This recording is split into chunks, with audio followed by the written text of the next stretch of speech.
Yes. Thanks very much, guys, for joining us. This is the press briefing ahead of our match against Ulster this Friday.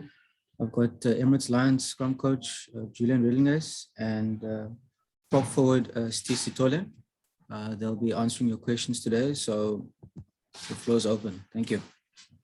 Good afternoon, everyone. Afternoon, guys.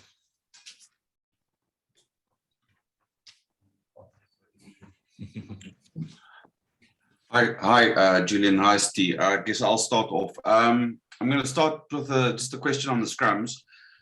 Do you guys feel like you're getting enough? I mean, you guys have been very good in the scrums. It's probably been your strongest aspect of your game. Do you guys think you are getting enough reward for all of the good work that you're getting in there? Because it seems like the refs are very reluctant to blow in your favor. Stacey, do you want to go? No, you take this one. Well, thanks for the question and the compliment. I think the scrum has improved over the last couple of weeks, and we are grateful for that. Not to say that we are happy and satisfied with where it is now. We're still looking for a continuous improvement, but saying that what these European teams are doing really well is, even though they are under pressure, they get the ball out really quickly. I showed the guys videos of the 8-man grabbing the ball underneath the props' legs, and even though they're going backwards. So they are doing it well. We will still look to put pressure on their ball just to create a little bit of instability and create a disrupted platform. And then on our ball, that's where these guys are doing the hard work. Is then we're obviously in control of keeping the ball in, and then the scrum can go longer. So yeah, the refs, I must say, if the ball comes out, they can't blow up that. So they're only looking to disrupt their platform, if that makes sense.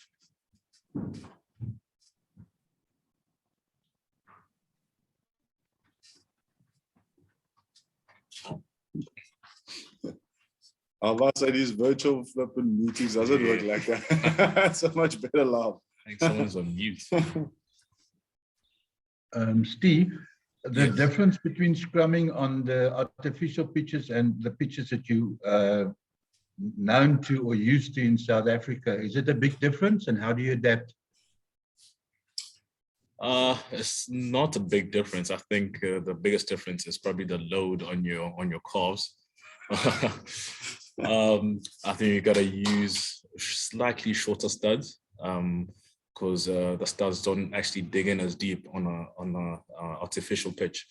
But yeah, I think everything stays as normal, and we keep to our process as normal, and we scrum as normal, no matter what surface it is. Any preference between the two? Definitely natural grass.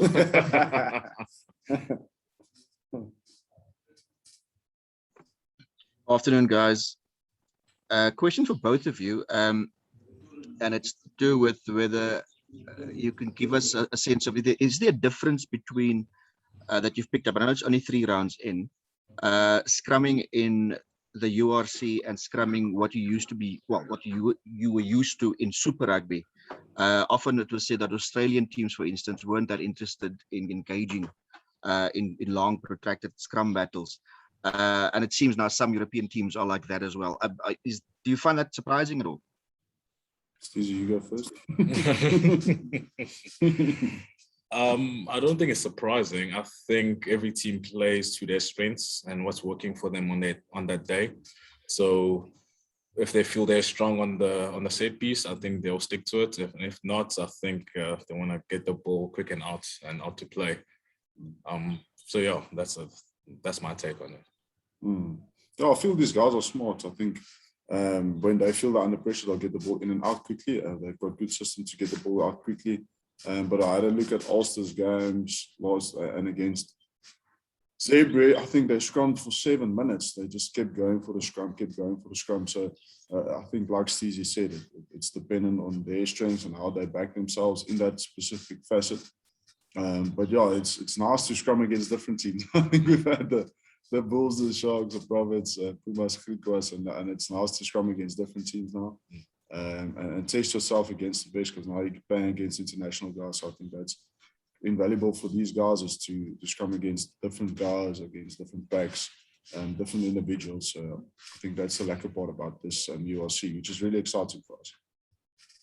And I take it that you're quite enthused by the fact that Ulster is prepared to get stuck in and scrum a bit. Yeah, well, we're looking for good challenges. We're looking for, because that's the only way we're going to improve is playing against good backs and good individuals. So we're looking forward to the challenges we can be. Yeah, it's going to be a lack of position to test ourselves against. But yeah, I truly back our back and the collective. I think that's the important part for us. Thanks. Hi, Steve Morgan here from IFM. Steve, just wanted to find out, how do you guys switch from main people the game against Ulster? Ulster is traditionally one of the stronger teams in European rugby. The Kingspan Stadium is a very hostile environment. And on top of that, the crowd is very knowledgeable. So they know the game and they know what to expect from their charges this weekend. No, I think we focus on what we can control. It's a new competition. So I think it's a bit pointless of concentrating on other factors other than what we do. So yeah, we're sticking to what we can control and our preparation for the Friday night. That's a great answer. I'll say the same as you. Thanks, Julian. Thanks.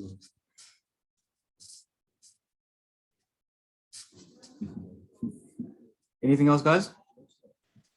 Yeah, I mean, with the loss of now, sorry, I just had to step up for a moment. I don't know if this question's been asked, but the loss of Pieter Janssen van Vieren in the scrum, that must have been also a bit of a blow to you guys. You've also got Zillinger coming in now. What are the plans surrounding those two specific positions?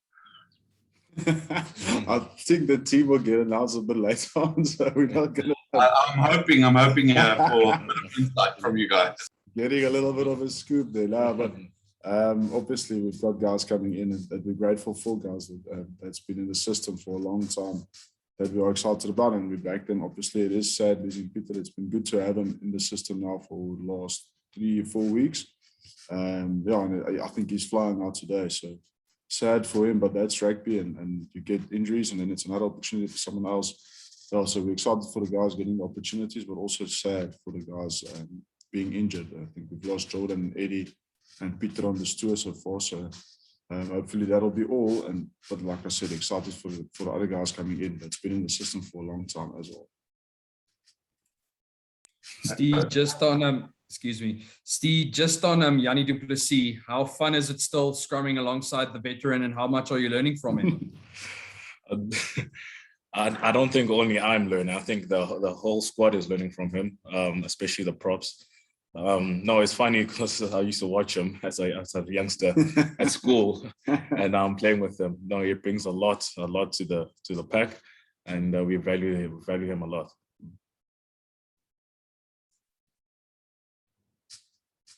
I also just want to, Julian, just ask about the return trip apparently now to Italy after all of this. The government has gazetted this week that there is going to be a return to fans to the stadiums. It probably only happened for December for you guys. Has there been talks maybe, or have you heard anything that maybe there's going to be a change in the plan and that you guys are going to play those games at home? It seems like the URC is like adamant that you are going to be playing in Italy.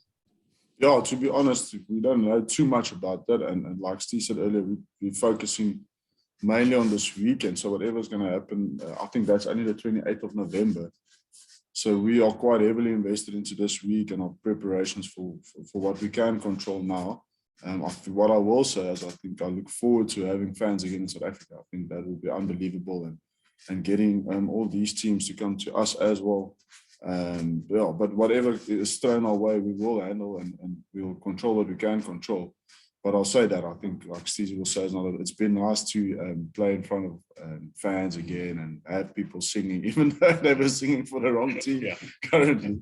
It will be flipping like it to have our local fans again. I think all the Lions fans that hasn't been able to come to the stadium, it'll be great to have them. If it's going to be now in November, that would be fantastic. If it's going to be later, we'll have to wait a little bit longer.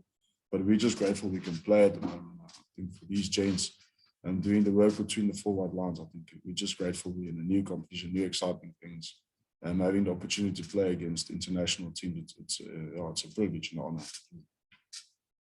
Steve, just on that, I suppose even though one doesn't want to look too far ahead and stuff, but I suppose playing so relatively much actually overseas might probably be beneficial in future because you guys just, I almost want to say, get used to European conditions far more quicker than would have been in a normal type of environment, and that might help actually in the future. Yeah, as you said, it would be beneficial for us in terms of conditions. But in saying that, we also would like to play home as well, closer to our families and in front of our fans. But yes, all in all, it's beneficial for us to get used to conditions.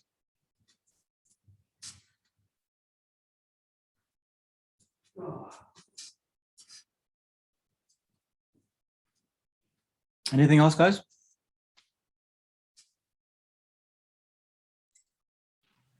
Maybe a last one for me, if I may. Sure. See, there's a lot of talks of you and Carlo and everything with the Springbok squad and everything. Are you watching your phone the whole time, or are you happy where you are now? Not at all. Sitting with his phone. No, obviously, what's the task is Ulster this weekend. Yes, I think we all aspire to be a Springbok, but that's not what it's about at the moment. It's about the team and the Lions and what I can bring to the team. So, yeah.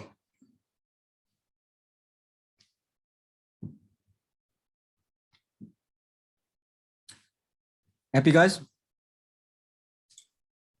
Yes, thanks.